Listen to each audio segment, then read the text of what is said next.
جب دولت قریب آتی ہے تو دروازے پر سائل اور خواب میں دولت نظر آنا شروع ہو جاتی ہے۔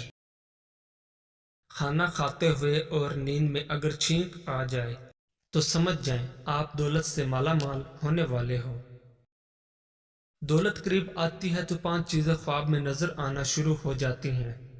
پہاڑ دیکھنا یا پہاڑ پر چڑھنا، مچھلی دیکھنا یا مچھلی کھانا، خواب میں تخت دیکھنا، یا جس شخص نے گھوڑا اور اونٹ کا بھی خواب میں دیکھ لیا تو سمجھ لیں کہ یہ دولت قریب آنے کی یقینی نشانیاں ہیں۔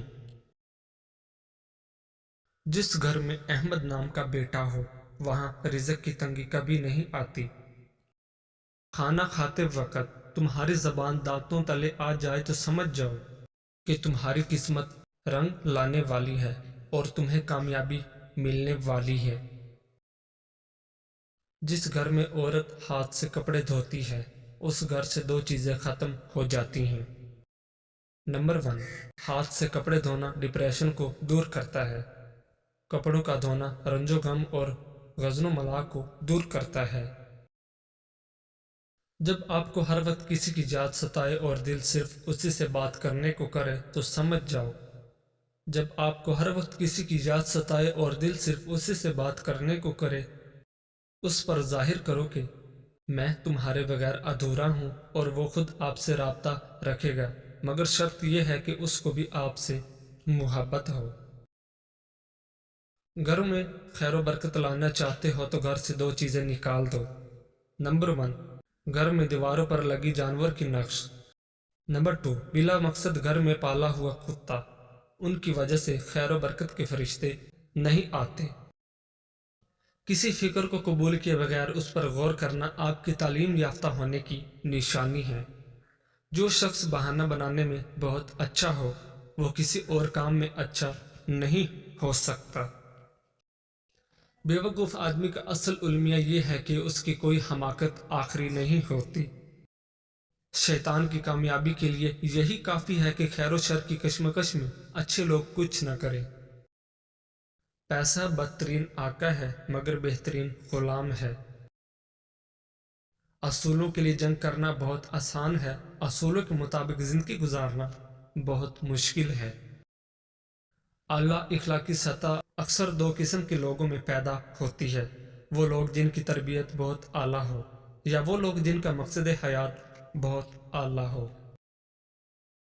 کسی فرد کسی قوم کو ہلاک کرنا ہے تو اس کی امید کو مار ڈالیے، اور اگر اسے تعمیر کرنا ہے تو اس کی امید کو زندہ رکھیے۔ وہ آدمی نادان ہے جو ماضی سے نہیں سیکھتا اور بار بار پرانی غلطیاں دہراتا ہے، مگر وہ آدمی زیادہ نادان ہے جو ماضی سے سیکھتا ہے اور ہر دفعہ نئی غلطی کرتا ہے۔ اپنے گھر میں پودینہ لگا دو اور گھر میں برتن دھو کر ڈھانپ کر رکھنا، رزق میں بے پناہ اضافہ ہوگا۔ ہر دوست کو ہر راز نہ بتاؤ، دوستوں کے بھی دوست ہوتے ہیں۔ لوگوں کے منہ بند کرنے سے بہتر ہے کہ کان بند کر لیں، زندگی بہتر ہو جائے گی۔ سچے انسان کو ہمیشہ جھوٹے انسان سے زیادہ صفائیاں دینی پڑتی ہیں۔ کسی کو ذلیل کرنے سے پہلے خود ذلیل ہونے کے لیے تیار رہیں، کیونکہ اللہ پاک کا ترازو صرف انصاف تولتا ہے۔ تنگ دماغ لوگوں کے ساتھ مسئلہ یہ ہوتا ہے کہ ان کا منہ ہمیشہ کھلا رہتا ہے۔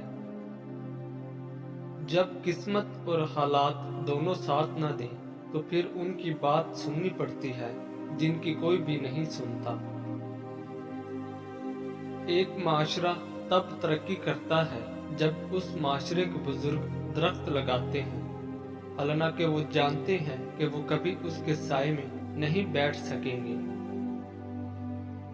رسول اللہ صلی اللہ علیہ وآلہ وسلم نے ارشاد فرمایا، جو عورت اپنے خاوند کی اجازت کے بغیر گھر سے نکل جایا کرتی ہے وہ گھر آنے تک یا خاوند کے راضی ہونے تک اللہ تعالیٰ کی ناراضگی میں رہتی ہے۔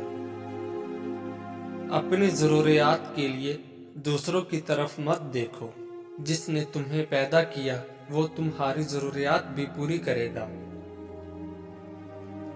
اللہ تعالیٰ نے دنیا میں جو سب سے پہلے رشتہ بنایا وہ میاں اور بیوی کا ہی رشتہ تھا، اور پھر باقی سارے رشتے اس کے بعد بنائے، اور پھر یہ رشتہ تو ہے بھی ایسا کہ کتنی بھی دھوپ چھاؤں آئے اس رشتے میں ایک دوسرے کے بغیر گزارا ممکن ہی نہیں۔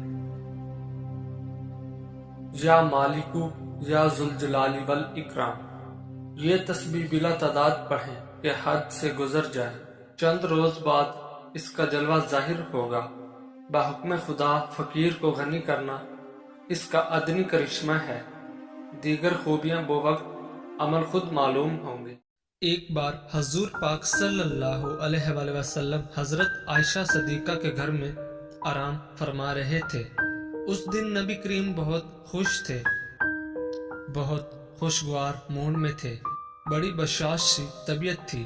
حضرت عائشہ صدیقہ جب آپ کے پاس تشریف لائیں تو آپ صلی اللہ علیہ وآلہ وسلم نے مسکرا کر فرمایا، اے عائشہ مانگو آج جو مانگنا ہے۔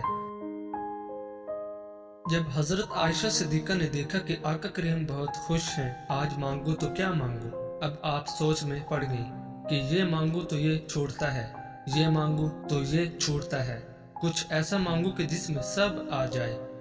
اب اسی سوچ میں گم ہو گئی، مگر نتیجہ نہ نکال پائیں، تو پھر انہوں نے کہا کہ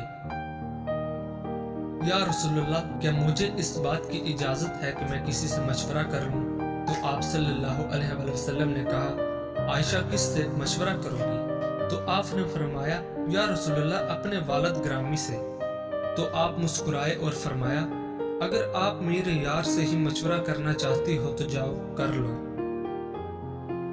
حضرت عائشہ دوڑتی ہوئی اپنے والد محترم حضرت صدیق اکبر کے پاس آئیں اور کہا، ابا جان آج نبی بہت خوش ہیں، اور انہوں نے فرمایا ہے کہ اے عائشہ آج مانگو جو مانگنا ہے، میری سمجھ میں نہیں آتا کہ کیا مانگو۔ حضرت صدیق اکبر بھی بہت خوش ہوئے، فرمانے لگے، بیٹی اگر ایسا ہے تو سنو، اگر تم مجھ سے مشورہ لیتی ہو تو آقا سے یہی ایک چیز مانگ لو۔